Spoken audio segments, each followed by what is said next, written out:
Assalamualaikum warahmatullahi wabarakatuh. Perkenalkan, nama saya Muhammad Iqbal Sami, NPM D1A017059. Baiklah, di sini saya ditugaskan untuk menjelaskan sebuah buku yang berjudul Metode Kuantitatif untuk Analisis Kebijakan karya Suedi Fakhruddin dan diterbitkan oleh PT Penerbit IPB Press pada Januari tahun 2013. Yang pertama, saya akan menjelaskan apa itu analisis kebijakan. Proses analisis kebijakan adalah serangkaian aktivitas intelektual yang dilakukan di dalam proses kegiatan yang pada dasarnya bersifat politis. Aktivitas politis tersebut dijelaskan sebagai proses pembuatan kebijakan dan divisualisasikan sebagai serangkaian tahap yang saling bergantung dan diatur menurut urutan, yaitu penyusunan agenda, formulasi kebijakan, adopsi kebijakan, implementasi kebijakan, dan penilaian kebijakan. Selanjutnya, saya akan menjelaskan tentang metode kuantitatif.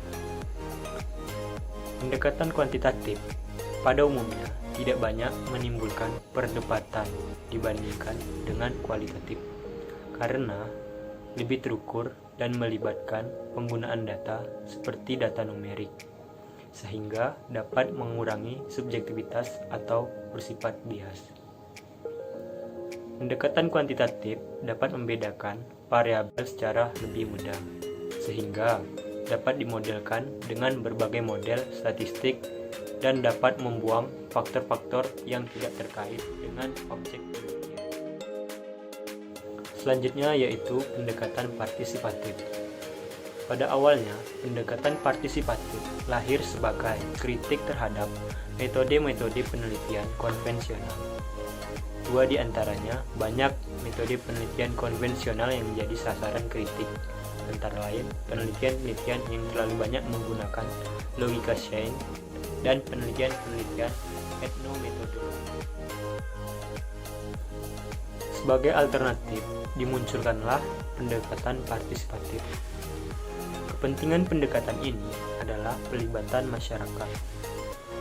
Pendekatan ini menekankan pentingnya proses sharing of knowledge, antara lain peneliti dengan masyarakat. Proses analisis dilakukan bersama peneliti dan masyarakat setempat.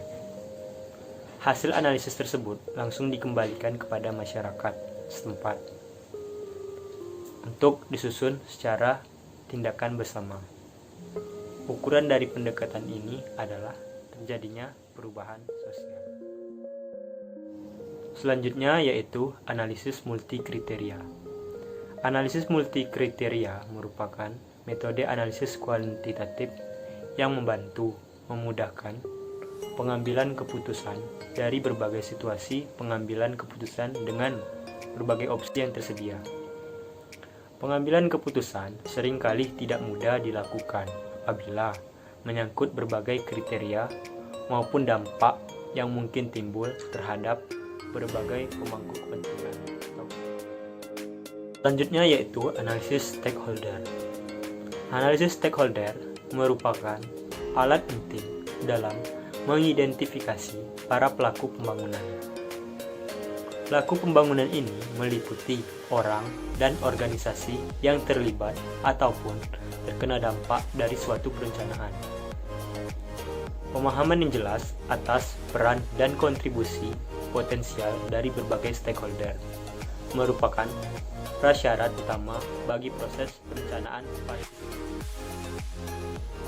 Beberapa manfaat dari analisis stakeholder adalah yang pertama, memberikan gambaran jelas tentang stakeholder yang ada pengalaman dengan proses perencanaan partisipatif.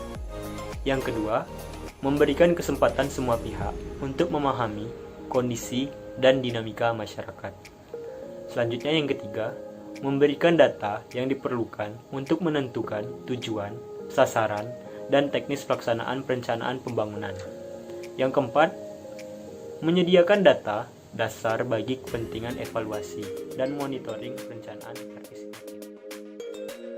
Selanjutnya yaitu participatory rural appraisal atau PRA. PRA telah dikembangkan untuk memahami masalah dan membantu merumuskan kebijakan guna memecahkan pembangunan pedesaan. Pada periode 1970-an, para pakar banyak memanfaatkan metode dan pendekatan riset survei. Dewasa ini muncul kesadaran di kalangan pakar dan praktisi bahwa metode ini kurang dapat dipakai untuk memahami masalah pembangunan pedesaan. Sebagai suatu istilah, memahami desa secara partisipatif atau PRA mencerminkan adanya perkembangan kelompok, pendekatan, dan metode yang memungkinkan masyarakat desa saling berbagi, menambah, dan menganalisis pengetahuan tentang kondisi kehidupannya dalam rangka untuk membuat perencanaan dan tindakan. Dalam PRA, masyarakat sendirilah yang memiliki dan saling berbagi informasi. Orang luar hanya sebagai fasilitator. Selanjutnya yaitu analisis prospektif. Analisis prospektif adalah suatu cara atau pendekatan untuk menganalisis beragam kemungkinan-kemungkinan yang terjadi di masa depan berdasarkan situasi pada saat ini. Analisis prospektif tidak sama dengan peramalan karena situasi saat ini tidak dapat digunakan untuk meramal masa depan. Pendekatan prospektif menekankan pada proses-proses evolusi jangka panjang, sehingga dimensi waktu menjadi salah satu unsurnya. Analisis perspektif ini adalah salah satu dari metode dengan pendekatan sistem atau pendekatan holistik. Tujuan dari analisis perspektif adalah yang pertama, untuk mendefinisikan tujuan pembangunan jangka panjang dari sistem yang dipelajari. Kedua, untuk menentukan strategi yang akan diikuti agar sistem mencapai tujuan. Ketiga, untuk menerjemahkan strategi ke dalam perencanaan, tujuan umum, dan strategi yang muncul dari analisis prospektif yang berguna untuk menentukan prioritas dalam proses perencanaan. Selanjutnya yaitu Analytical Hierarchy Process atau AHP. AHP merupakan metode yang digunakan untuk memecahkan masalah yang kompleks dan tidak terstruktur ke dalam kelompok-kelompoknya dengan mengatur kelompok tersebut ke dalam suatu hierarki, kemudian memasuki nilai numerik sebagai pengganti persepsi manusia dalam melakukan perbandingan relatif. Manfaat AHP itu sendiri yaitu yang pertama, memadukan intuisi pemikiran, perasaan, dan penginderaan dalam menganalisis pengambilan keputusan. Yang kedua, memperhitungkan konsistensi dari penilaian yang telah dilakukan dalam membandingkan faktor-faktor yang ada. Ketiga, memudahkan pengukuran dalam elemen. Yang keempat, memungkinkan perencanaan ke depan. Selanjutnya yaitu Trade-off Analysis atau TOA.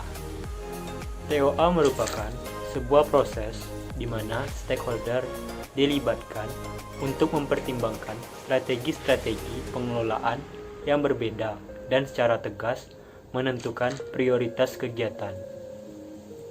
Proses ini membutuhkan informasi untuk dapat menjawab pertanyaan stakeholder mengenai dampak dari setiap kegiatan yang berbeda terhadap sumber daya yang dipermasalahkan. Selanjutnya yaitu Multidimensional Scaling atau MDS. Metode MDS dapat memotret tingkat keberlanjutan pembangunan pada saat ini yang dilihat dari semua dimensi pembangunan. Berdasarkan hasil pengamatan lapangan, hasil perhitungan atau analisis ataupun data sekunder yang tersedia, maka setiap atribut diberikan skor atau peringkat yang mencerminkan keberlanjutan dari dimensi pembangunan yang bersangkutan.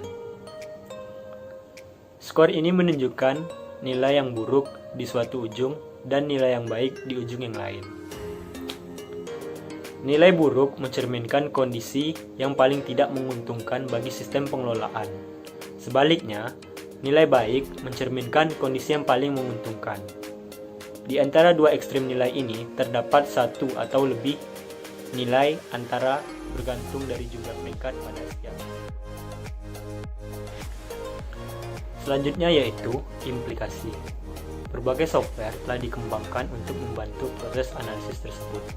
Di antaranya Expert Choice atau AHP, Breakfast atau MDS, PowerSim, Stella, dan iThink atau sistem dinamis.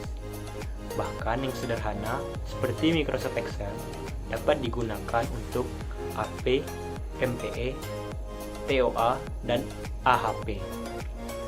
Aplikasi software tersebut membutuhkan kemampuan sumber daya manusia yang terampil dan ahli.